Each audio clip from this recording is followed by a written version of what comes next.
2 Samuel chapter 13, Holman Christian Standard Bible.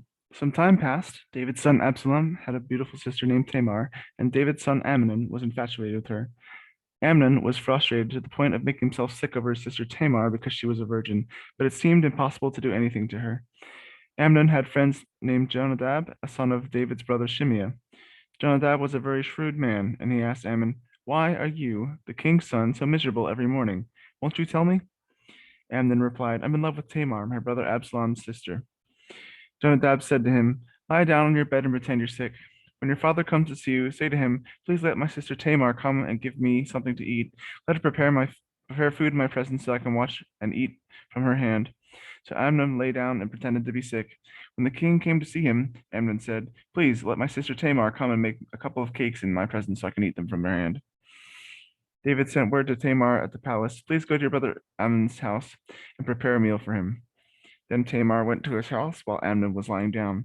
She took dough, kneaded it, and made cakes in his presence and baked them. She brought the pan and set it down in front of him, but he refused to eat. Amnon said, "Everyone leave me," and everyone left him. "Bring the meal to my bedroom," Amnon told Tamar, "so I can eat from your hand." Tamar took the cakes she had made and went to her brother Amnon's bedroom.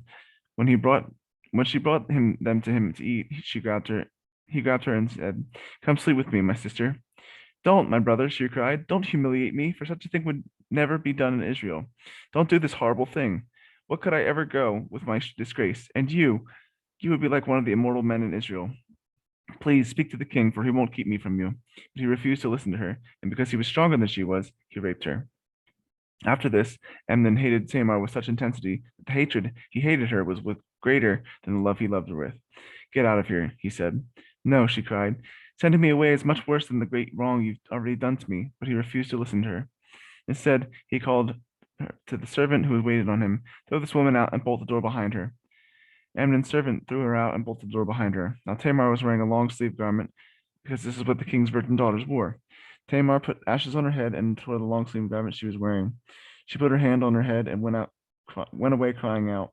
Her brother Absalom said to her, "Has your brother Amnon been with you? Be quiet for now, my sister. He is your brother. Don't take this thing to heart." So Tamar lived as a desolate woman in the house of her brother Absalom. When King David heard about all these things, he was furious. Absalom didn't say anything to Amnon, either good or bad, because he hated Amnon since he disgraced his sister Tamar.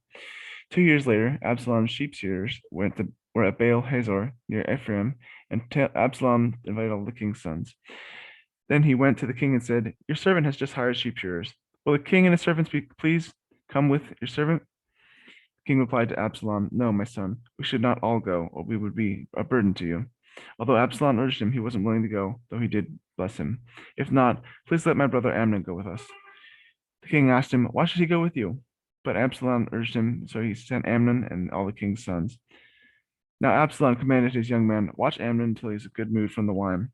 When I order you to strike Ammon, don't then kill him. Don't be afraid. Am I not the one who has commanded you? Be strong and courageous."